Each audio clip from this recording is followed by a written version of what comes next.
All right. Now we are going. All right. So thank you guys for joining us. And for anyone who is catching this after the fact, today we're going to be talking all about greatness as a habit. And greatness is a habit and how to build yours in 2026. So we are wrapping up 2025. It is time to establish some habits that are going to set the momentum as you roll into 2026. So, to prepare you guys for what's to come with what we're going to be speaking about today for the webinar, we're going to be discussing what is a habit, right? So, you want to understand what it is that we are actually working towards, what a habit is. We're going to discuss the habit loop, which I'm going to share a personal story on because the habit loop for me was eye-opening on the way that we actually create habits, whether we know it or not. We're going to discuss how to build good habits and break bad habits. We'll also discuss habit stacking, which is an amazing tool to utilize the habits that you've already created and established to create new habits. We'll talk about accountability, and then we're going to also include a habit exercise. All right, so jumping right into it.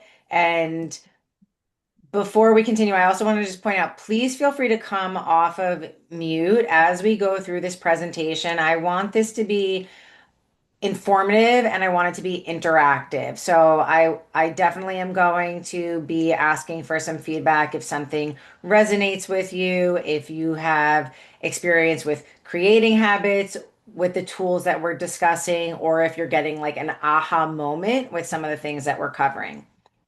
So first, what is a habit? So, a habit is a routine of behavior that is repeated regularly and tends to occur subconsciously, right? So, a habit is not setting an alarm and you're setting it to do something. It's like all of a sudden you've done that already and now it has become it's become an unconscious behavior, right? Subconscious behavior. 43% of daily behaviors are performed out of habit. So keep that in mind also as we discuss habit stacking, that you already have this array of behaviors that you're already performing out of habit. So that's something to kind of to think about when we discuss habit stacking. Habitual behavior often goes unnoticed in persons exhibiting it. So I also want to just point out a couple of things that the American Journal of Psychology defines a habit as a fixed way of thinking, willing, or feeling acquired through previous repetition of a mental experience. So something that's important to like resonate with this is that habits again are going to be things that they're fixed, but they're also like it's changeable. So I don't want you to feel like as we're talking through this that a habit is something that it's like I'm set in my ways, this is how I do things and it's fixed. Habits are changeable.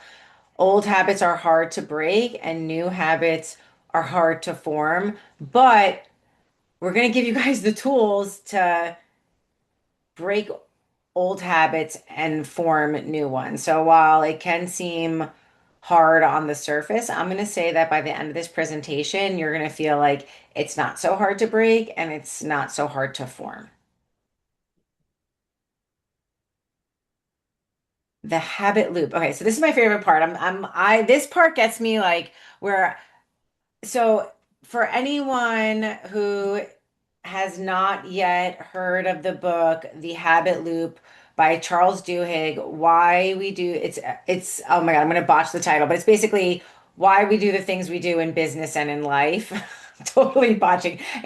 April, if I'm saying it Yeah, it's the incorrectly, power of habit. the Yeah, I power of got you, habit. Law. I Yeah. got you, my So friend. so this book, I read the book, gosh, it was back in like 2012, probably when I read this book. So it's going back a little while. And in the book, he covers the habit loop.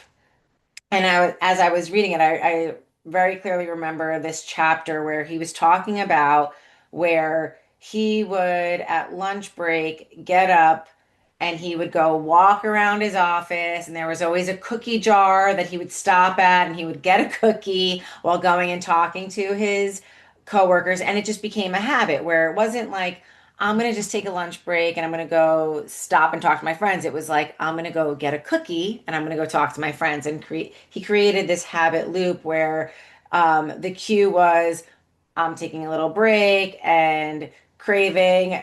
Maybe he was getting a little slump. He got a sugar. He got a cookie. That was the reward. Either way, as I was reading this book, I realized, oh my gosh, I've totally, yes, the power of habit. Thank you, April. I created a habit loop without realizing it. So, to give you my own experience with the habit loop, I created my own habit loop. I was prepping, I was doing figure competitions at the time. So, I was on a very regimented diet. So, my daily routine was I would eat, go to work, I would train clients, and I would always time my day. So as soon as I got home, I would walk through the door, and I knew as soon as I got home, I'd go to the fridge, I would prep my meal, and I would eat my meal. And I was like, oh, that was my reward. And so I created, because this was probably over the course of 12 weeks at least, where get home, walk to the fridge, make a meal. That was my habit. Now, fast forward, I'm done competing. And every time I got home, I still walked through my front door. I went to the fridge. I didn't necessarily even know what I was going to be eating. I just grabbed something and I ate it. And I was like, after a while, when I read this book too, I was like, oh my God, I'm not even hungry, and I've created this habit that is not benefiting me any longer. It makes no sense for me. It is not benefiting my goals or my lifestyle to be walking through the door. And every time I walk through the door, I think I need to eat. So long-winded, but I just want to give you guys an understanding of how you can have this daily routine and this habit where for me, the cue was walking through the door. I instantly felt like I was needing a meal. I went to the fridge, I had my reward, and I ate food. And that was not what I needed any longer. And for me to break that habit loop, I started to shift and I was like, I'm going to walk through the door. I'm going to take my dog for a walk. We're going to go for a walk and it's going to be a great experience. And I'm going to get home and we're going to just like that to me is going to be the reward that I had that time. So I switched that walking into the door to create a new cue to grab my dog. We'd go for a walk and we would have this time together. So my hope is it, well, first, is there anyone who is hearing that and is anything registering with you where you're like, oh my gosh, I have a habit loop? Does anybody notice a habit loop in their life right now? Carolyn, yes. Can you wait? And I don't know, maybe this was in the chat because I was talking. So, can you share your habit loop? I'm in the proverbial hell of hitting the snooze button. It's I've had this habit before, so this isn't a new experience to have, but since I have stopped competing with the triathlons since Ironman California, I have been giving myself a little bit more time in the mornings to enjoy, wake up, and spend some time with Oscar. And it has now become a severe habit that now I'm trying to get a hold of. So this presentation is coming at a perfect time for me personally. Oh, Uh, I love that. And the reality and the beautiful thing that you're going to get from this presentation is that you can absolutely form new habits. The key is recognizing it, right? And it sometimes feels like that's not a habit.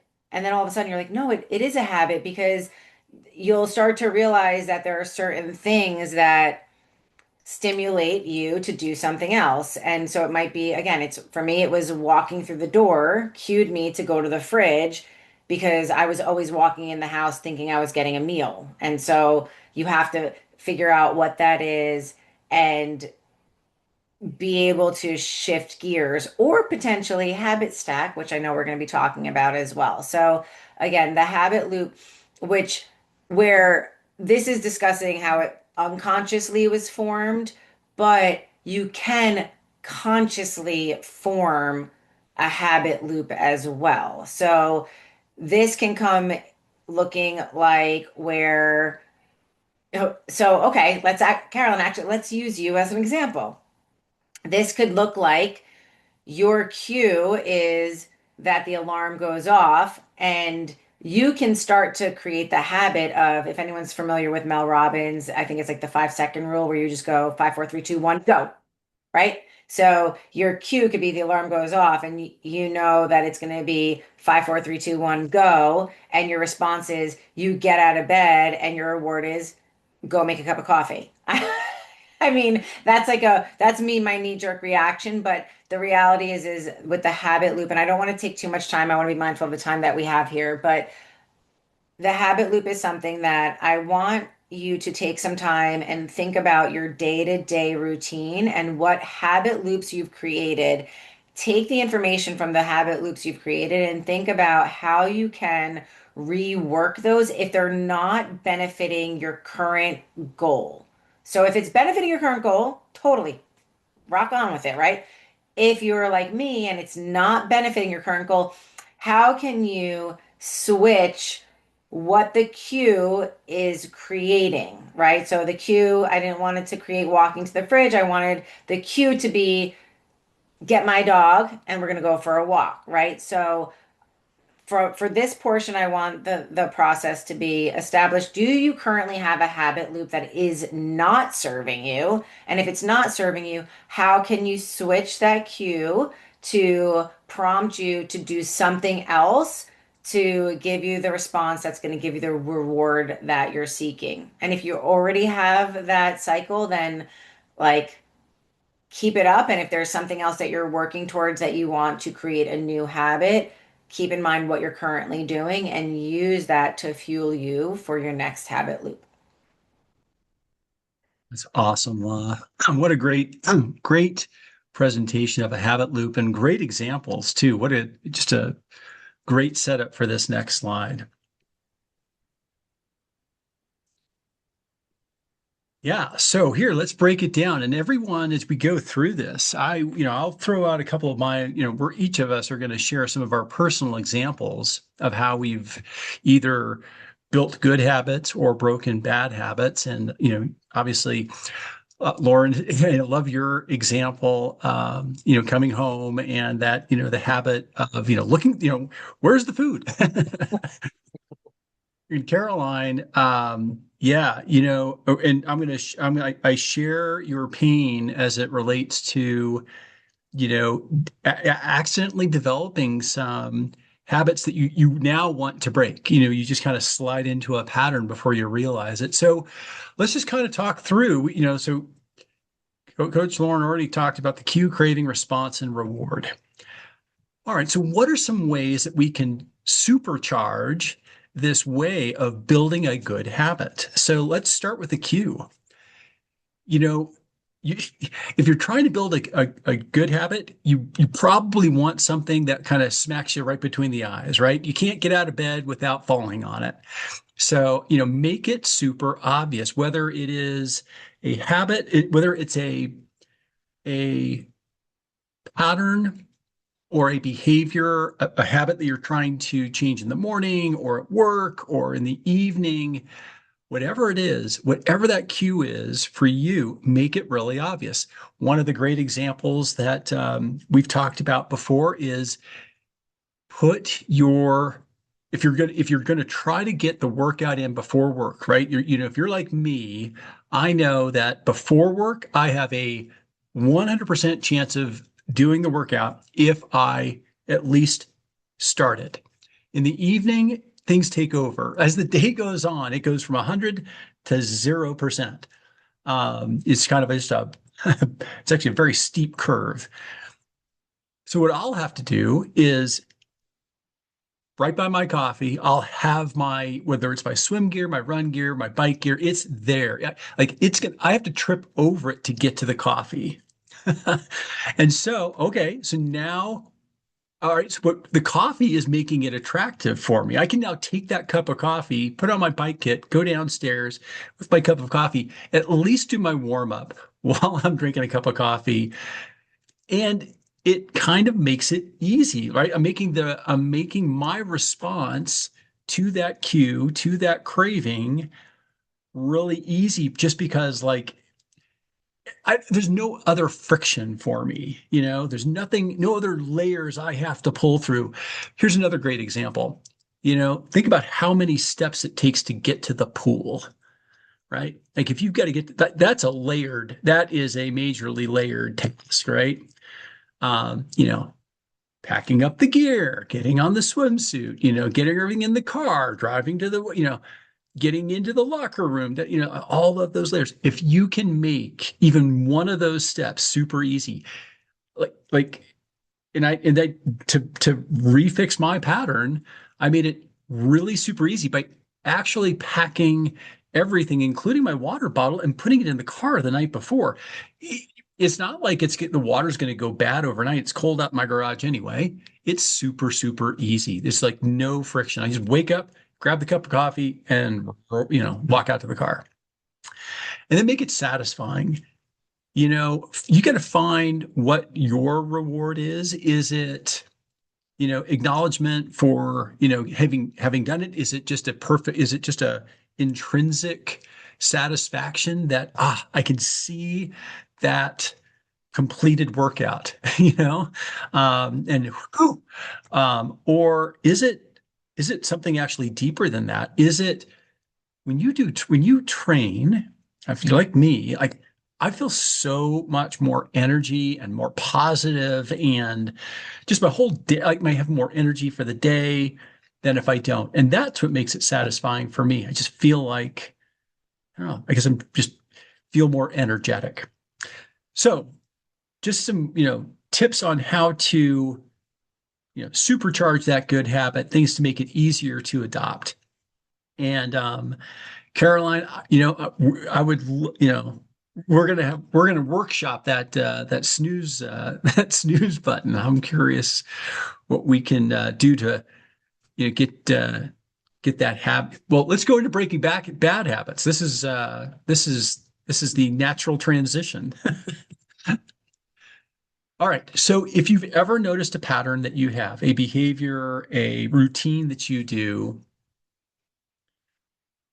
backwards in time, I'll bet you'll find what your cue is. We know that we know that Caroline's yours is the snooze button. How can you make that invisible or maybe unreachable? How do you put it like you got to get out of bed to get to it, or maybe you have to go to the cop, something to take away whatever that cue was, or repurpose that cue, right? Use that cue. And this is really tricky. So you're probably better to remove the old cue, create a new cue. It takes a pretty disciplined person to try to repurpose a cue, but my recommendation would be to change the cue, change the kind of alarm clock, maybe even, maybe it's one of those, maybe you just do it by the vibration of your watch, which is, a subtle but change of the cue.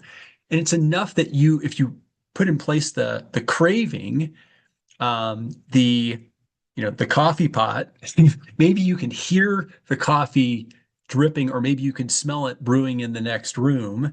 It creates that craving to get you out of bed. And again, if you make it make it difficult to go back to sleep. You know, maybe maybe Wes can be an accountability partner, and either put his cold feet under your legs, or get you, or nudge you out the door, and make it and make it unsatisfying to break. Like if you were to try to do this habit again, find something that you can connect with it that makes it unattractive. that makes it, and addicts, who, are trying to break habits, there's medication out there to help make that unsatisfying. You know, um, find yours, And I'm curious if anybody else is willing to share a habit that they're trying to break. So mine was quite very similar to Caroline. I took my 3 week break after my last race, and I started to just the first thing I did instead of going to my treadmill or going to my bike, I would sit down and start email. I would start reviewing athlete accounts. I would start doing email, and with the intention of I'm willing to do this for 15 minutes now that I'm working out again. And then all of a sudden, an hour was gone. I just had my cue is the same. I had repurposed a good cue and fallen into a bad habit. I was able to, just because that cue and my craving was so tightly coupled before I fell into this bad habit, I was able to repurpose that cue. Um, but to make that work, I really had to do all of those other steps around really making it easy, easy to do, and removing all the friction. All right. Any questions? All right, over to you, April. Awesome. That was really a great example, Rich, of that habit loop in play, right? And what you had to do to break it. I'll share one with you real quick too that um, I've been working on steadily because one thing about habits is that they are the relics of our past goals that we for some reason had, for some reason that we needed to meet. They are the relics of things that we've done to accomplish a goal. So, one of the habits that I've had to break, which was a really hard one, was scrolling on my phone whenever I'd wake up at 2 a.m. and not be able to fall back asleep. I'd pick up that phone and I'd be trying to entertain myself to the point of trying to fall back asleep, but also just out of sheer boredom. So the thing that I had to do to break that bad habit was putting my phone in a completely different room and getting a completely different alarm clock. Which, Lauren, I have the same clock that wakes you up through a sunrise simulation, and it is so magical.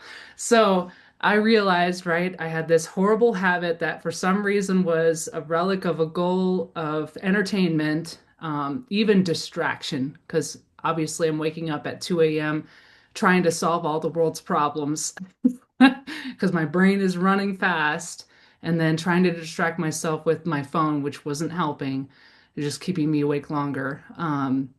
It took me, and that's the thing about this too that we want to encourage. Caroline, thank you for being a willing participant, even though you might not have realized it, but you might need to date this a little bit, right? So it might be, hey, let's try this 5, 4, 3, 2, 1 go with Mel Robbins and see if that works. Okay, it's not working. We're not going to give up. We're going to keep trying it. Maybe it is putting the phone in a different room or across the room as an alarm that you have to get out of bed. That's again might not be exactly what you need to build this automaticity is what we're trying to achieve. So you got to be willing to continue to try until you reach it. It becomes attractive, it becomes satisfying, it becomes easy and convenient for you to do over time to the point where it becomes unconscious. That is how you know that you've achieved a habit when you no longer have to think about what it takes to get this done. It doesn't feel painful anymore. It doesn't feel like that conscious competence matrix that we talk about. It just now is a part of who you are in your routine. So, excellent points here, and that's what's going to lead us to how do we make this all work together in seamless transition one to the next. One of the great things about habits is they have what's called a halo effect. So if you are trying to eat all the right things, go to bed at the right time, get your workout done, do great at work, it can feel like a lot. It's overwhelming, right? And that is totally okay. But the thing that we want to do with this understanding of how a habit loop works, We want you to be able to replicate that over and over and over so that you can use that halo effect to your advantage. So, what does that mean? One of the habits that transformed my routine of becoming an athlete was setting aside my gym class 24, sorry, not 24 hours, but 12 hours before my workout. And it took me tripping over, like Rich said, multiple times to figure out that was the keystone for me to unlock all the good habits for the rest of the day. So, how that would start for me for habit stacking was before I even woke up the next day to go to the workout, it was deciding and realizing that, hey, I have a swim in the morning. So, what am I going to do to make this as easy as possible? Because I have 1,000 barriers in the way. I'm going to pack my swim bag the night before. After that, I would get a hopefully a good night's sleep. We're working on it still. And then I would get up and I would have that understanding that I made a commitment to myself to do my workout. So just like Rich, I'd get that coffee going. I would pull up the workout on my phone, and then I would start to make my way to the car. And because I had that bag ready to go, and because I get up 2 hours before my husband does, I wasn't rummaging through my closet to find all this stuff in the dark. I wasn't waking him up and putting him in a bad mood before we even start the day, right? It was just easier for me to start to work on those habits. And then I realized, okay, if I prepare my gym bag the night before and I also prepare my pre-workout or my post-workout meal, it was just like one thing after the next with being able to get the things done that I knew if I'm saying I'm going to be an elite athlete, these are the things that elite athletes do. How am I going to set myself up for success to achieve those habits, those goals repeatedly over time, again and again, to the point of this is now my life. So we want you to be able to not only look at what you're currently doing and identify what are those things that are holding you back. We want you to be able to switch that over to, okay, now that I have these habits identified that I want to form, what can I do to make them all line up, almost like dominoes, to knock them over just by doing this one thing, right? So we want you to ask yourself, after I pack my gym bag, what can I do next? I can prepare my post workout meal. Get that ready so that all I have to do when I get back from the pool is grab it out of the fridge. Once you have created one habit, then you can start to stack the others. We don't want you to try to do this all at once. That's where people fail. They try to do these big, monstrous changes and expect that they're going to be able to live up to that hero version day in and day out, and then they fail. They have something happen, they get stressed, they get um, life's on them, right? And then they fall out. And that feels like that's why people, when they start these gimmick diets, maybe only last a week, 2 weeks. 2 weeks on average is the amount of time a resolution is. By the middle of February, most people have fallen off because they haven't identified those actual habits that are going to make that change. And they think that I have to be the most disciplined, 100% perfect self in order to make this happen. And that's what usually catches them up because nobody is perfect. Nobody can sustain perfection over time. And we want to be able to build those conscious, just enough time to switch it to automaticity.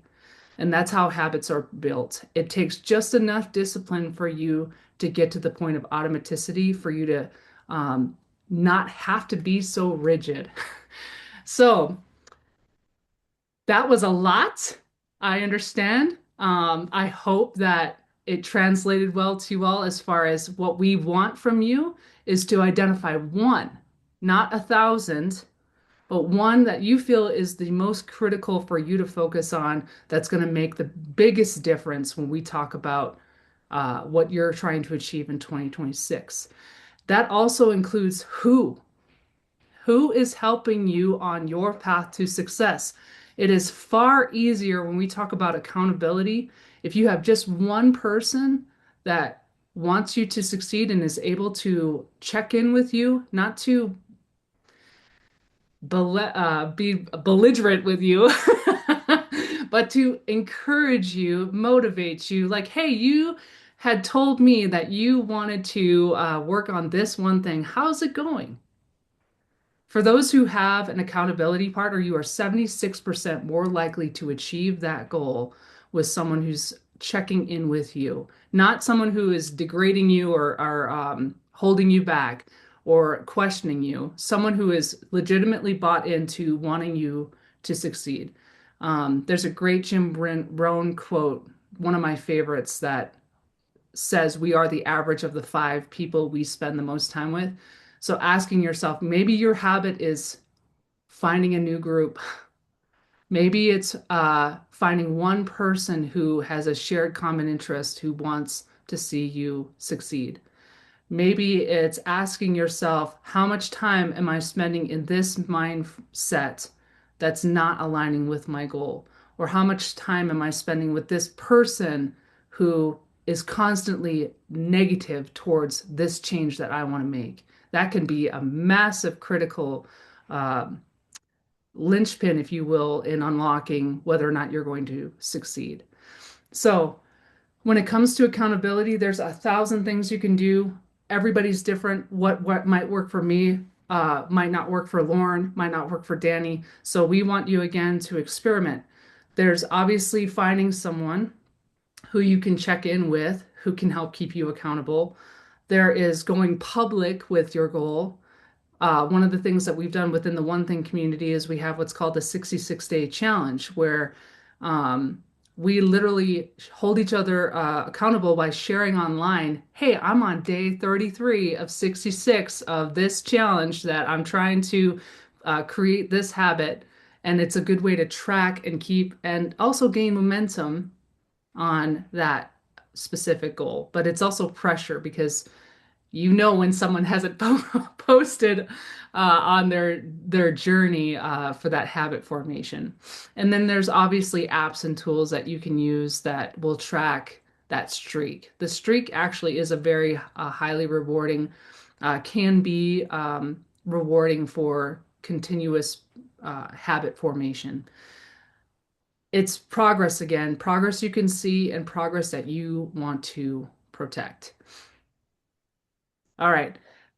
Are you all ready to jump into our habit exercise for the night? If you would, please go ahead. If you want to use a piece of paper and pen, or if you want to use your phone, whatever, I like to do a little pen dance here. We're going to answer a few questions that focus on identifying the habits and then how do we identify whether or not we're building or breaking, and then the habit loop process. So let's jump in. So, first thing I want to ask you, what is the habit that you want to break? And if you are willing to share in the chat, I would love that participation here.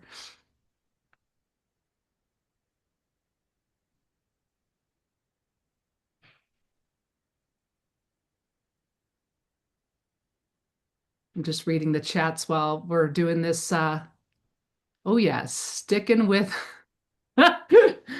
Yep, hitting that. Okay, Carolyn, I need you to come on real quick and answer this question. All right. Okay, I'm here. Okay. Are you one of those people that continuously hits snooze so it'll go off every 2 minutes? I'm not kidding you. Today, I didn't realize how long it was because I get in my head, I'm like, oh, just another 10 minutes. It was an hour and a half. Oh, wow. I'm embarrassed to say it, and this is No, recording. no, it's good information. It's good awareness. So how did you feel when you did that look?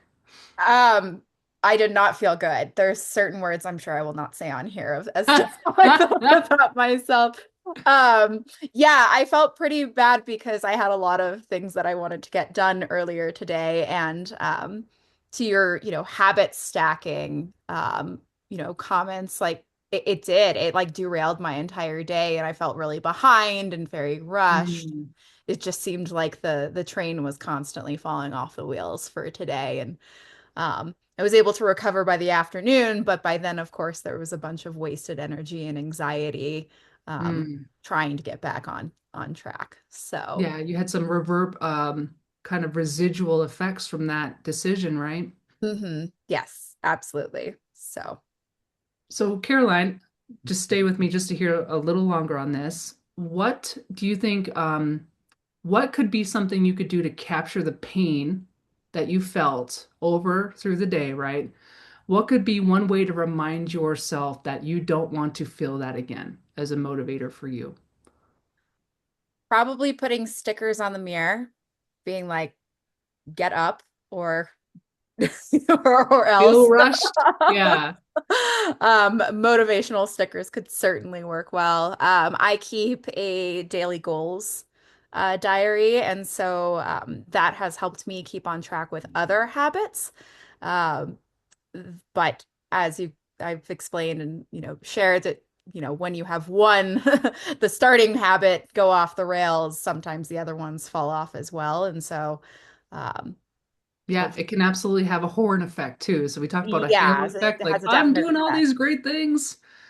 It can Yeah. also be a, oh shoot, this happened, now this happened, now I'm doing this. What, like throw the baby out with the bathwater, right?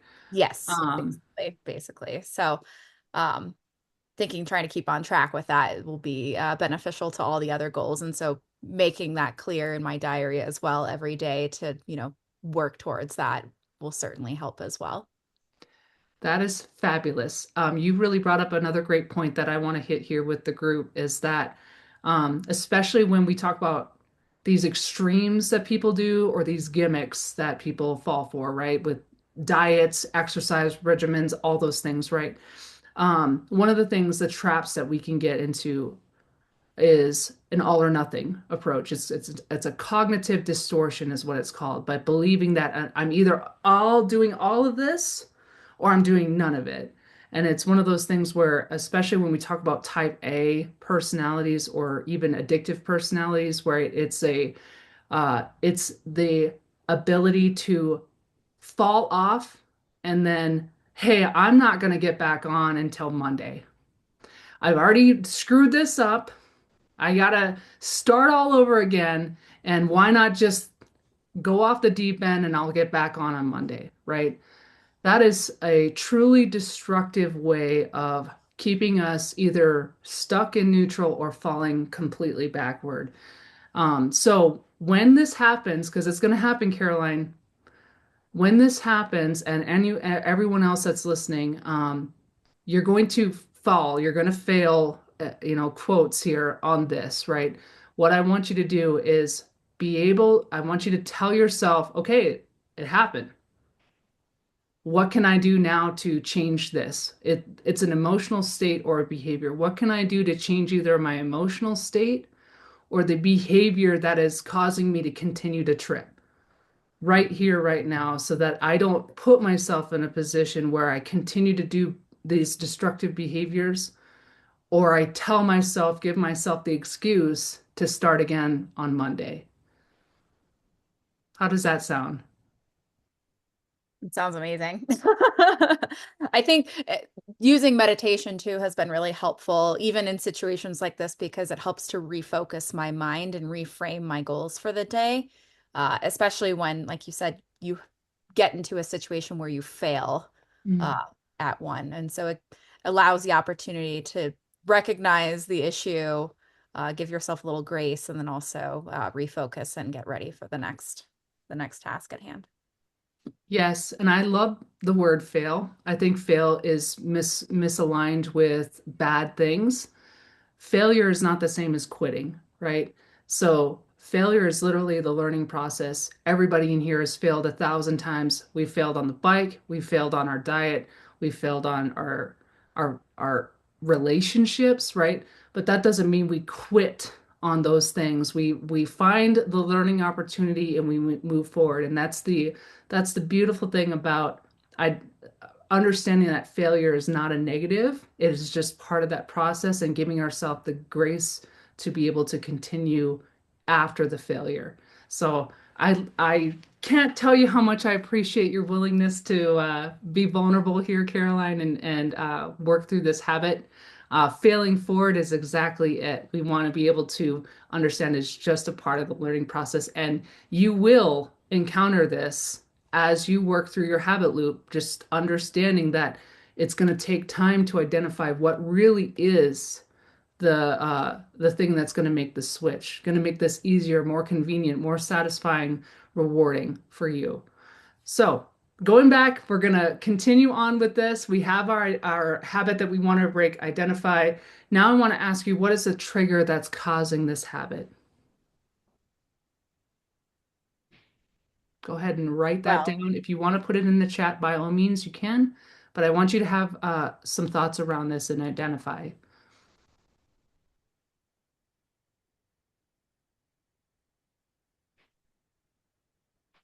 Okay, now that you have your trigger, what is your routine when the trigger happens? So think about this from an objective standpoint.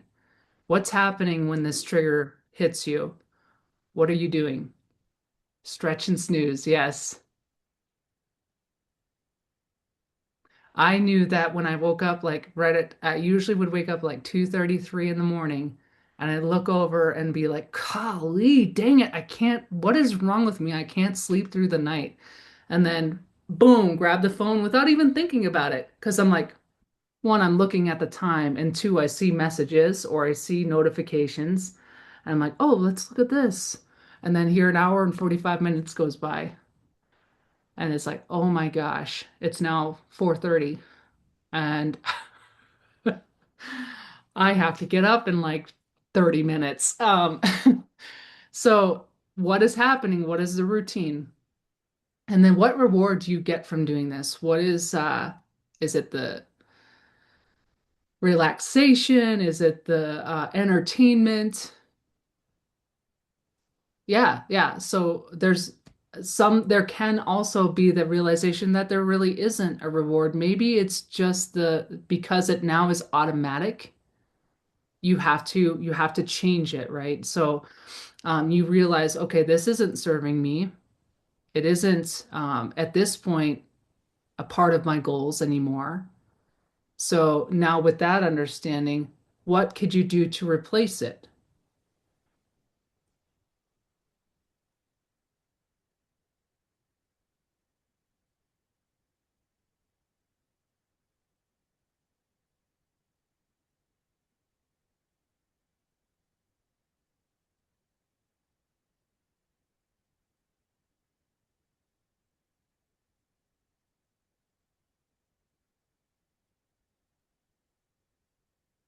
Yep. Replace with no snooze prep the night before. Use that 5 4 3 2 1 go. Switch up the tunes. Put the phone out of the reach. Yes, good, good, good. And how would you benefit from breaking this habit?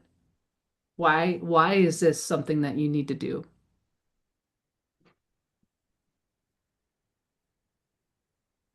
And you think about this, right? Our habits are when we talk about what we repeatedly do, right? Our habits are who we are. We can say all this stuff all day long. I'm this, I'm that, but we are what we do, not what we say. So if you think about it in that context and you think about what is the benefit, because I'm doing this, because I'm committing to this lifestyle, this change, I am literally becoming the person that I want to be. Or I'm walking away from that old person that I don't want to be that anymore. I want to be this.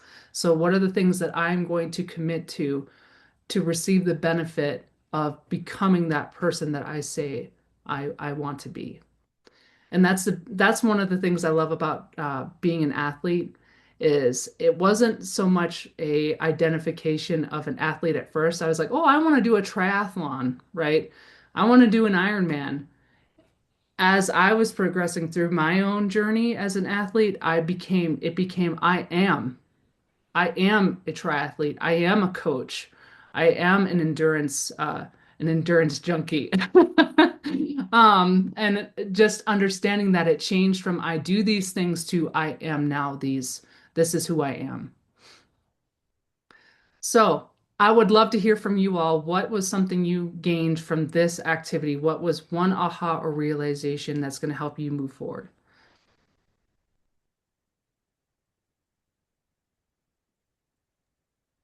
I think you've given me some really good tools to get started on breaking this habit.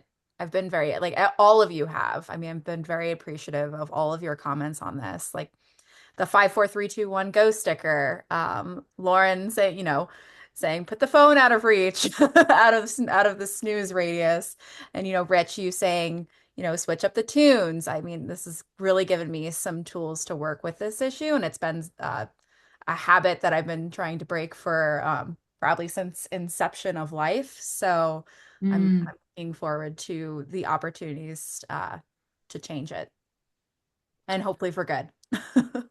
Uh, well, we want to hear from you, Caroline. We're definitely you've got at least three, maybe four accountability partners here watching you. Oh man.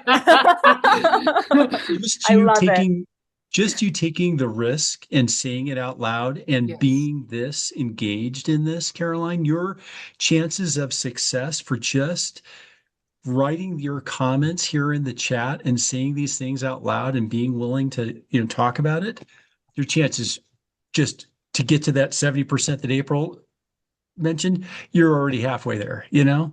exponential, Yeah. exponential. Yeah. Thank you, you guys. I really appreciate it. Okay, well, we definitely want you to keep trying it for the folks that I've identified what they're working on. Remember, the big thing here is that keep working at it to figure out what really is the change. And one other thing I want to say about the habit loop before I turn it over to Rich here. It is literally you cannot replace the whole loop. You have to find what it is, the one thing that you're going to change within that loop that's going to cause the change to happen. So if you think about the cue, right? If the cue for going back to Caroline is the phone uh, alarm, maybe changing instead of the phone alarm, it's a new alarm clock, something that forces you to have to do something different. Or maybe it's the reward. Maybe the reward is not great enough for you to want to change the behavior. So you have to think about, okay, if it's not the cue or it's not the routine, maybe it's my reward response to this to get me to change that behavior. So I want you to think about that loop too as you go through this. If the cue isn't working for you, look at the routine. If the routine isn't working for you, look at the reward. And work through it. Give yourself the opportunity. Don't give up. Remember, we can fail, but we don't want to give up on this. We want to continue to try and unravel this because once we do, that's where change happens. All right, over to you, partner.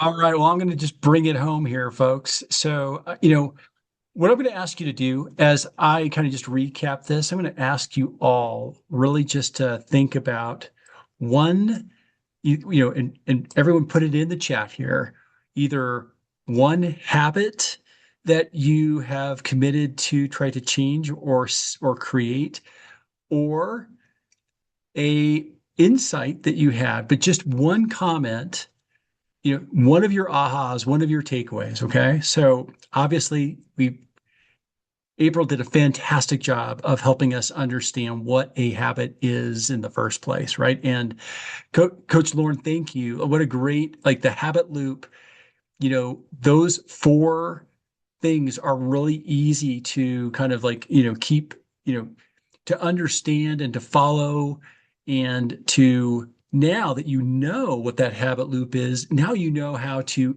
intervene on that habit loop. You know how to either recreate one or break one, which, we covered some of those things that you can do to supercharge building a good habit or to erode and kind of destroy a bad habit. Those things like making it visible, making it easy, you know, finding out what your, how you're going to reward yourself for following the right routine, and the kind of the flip side of that with breaking bad habits. Coach April did a great job of talking about habit stacking, right? How one keystone habit can cascade into a whole another set of habits that are for the good. I loved Caroline's insight to her habit. Like, one of the insights she had was, okay, well, I'm hitting the snooze button in the morning. I need more sleep. Well, maybe it all started with the night before. So maybe the habit doesn't have anything to do with the alarm clock in the morning. It has to do with the bedtime and turning out the lights the night before, right? And all the other things you can do up front, the habit, like maybe that becomes, the keystone habit. And then having an accountability partner, whether it's, you know, this group right here, which we would love to be your accountability partner, or you have someone that is, in your household with you, or somebody at work with you, or, you know, somebody who can help you with that accountability. And it might just even be yourself, right? It might be that journal, like you said, Caroline. And then, of course, April's habit exercise. We will make this presentation available to everybody who's here. We will send that out. We'll also make the recording available. But before we wrap, I thought I'm going to ask if anybody did put something in the comment here, if you'd be willing to come off mute real quick and just share either a takeaway or a habit or something that was an aha for you tonight. I'll go. So I like the exercise of asking all the like breaking down the bad habit that you want and then realizing you can do that with all of the bad habits instead of just trying to pick one. And so you could do it each time. And then even if you just want to focus on one thing at a time, just one bad habit or creating one new habit, you can redo the exercise for everything. You don't just have to do it for one and then everything's going to be magically fixed. Like you can do it every single time.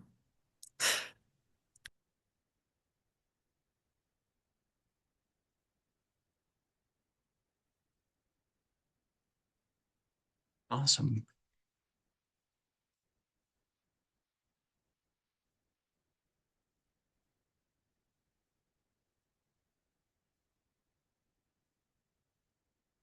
Anybody else?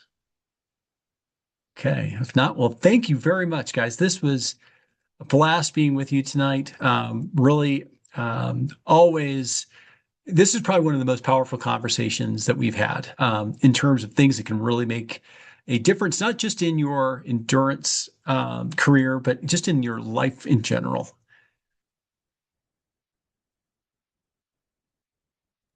Anything else you want to add, April or Lauren, before we close out? I just want to say thank you, Caroline, for being willing to be our participant and showing, kind of working all the way through and actually having some tangible ways that we can address this one, because I know I can hear it in your voice. This is something that you want to change. And I think that absolutely is the first step, is the want, the desire, the awareness, and then being willing to work at it until we unlock it. Yeah, thank you. I mean, thank you everyone for showing up and for sharing, whether it was coming off mute or dropping it in the chat. I think the more that you share and you acknowledge and recognize what's going on, that's where change happens. And it's not always comfortable or easy to acknowledge whether you have a bad habit, a habit you want to create. But the beauty is knowing that the power is yours to make the change, and you can literally change at any moment in your life. Yes. It does not matter. You're not a tree. You're not stuck where you are. You can change any day, and you're not, you know, your habits don't define you because you can change your habits. So just always know that, uh, you know, the tools that you've picked up today hopefully will help you create your future. So thank you guys for showing up.